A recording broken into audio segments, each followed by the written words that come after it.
গল্পের নাম বৃষ্টির রাতে বুড়োর ছায়া। বকচড়া পশ্চিমবঙ্গের এক পুরনো গ্রাম।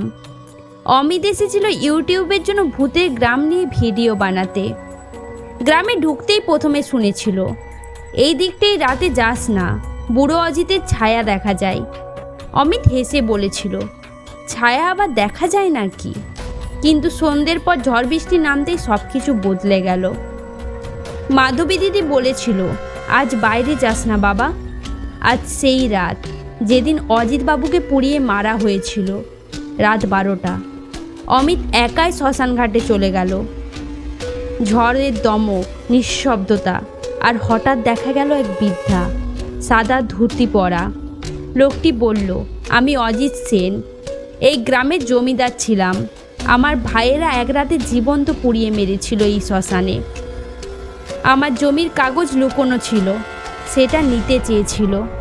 আমি মরিনি, আমি অপেক্ষা করছি কেউ আমার গল্পটা শুনুক। এক ঝলক বিদ্যুতের চমকানো তো লোকটা উধাও হয়ে গেল। অমিত অজ্ঞান হয়ে পড়ে রইল। সকালে তাকে পাওয়া গেল শ্মশানঘাটে অজ্ঞান অবস্থায়, কিন্তু ক্যামেরা চালু ছিল।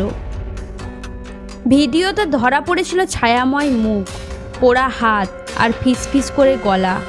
শোন, আমার গল্প শোন।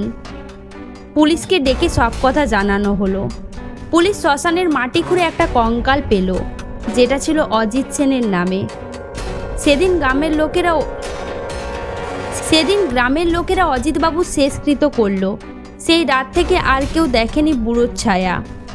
আপনি যদি প্রথমবার এই চ্যানেলে এসে থাকেন তাহলে সাবস্ক্রাইব করতে ভুলবেন না। এরকম আরও নতুন ভিডিও পেতে সাবস্ক্রাইব করুন। ভালো লাগলে লাইক, কমেন্ট আর শেয়ার করতে ভুলবেন না।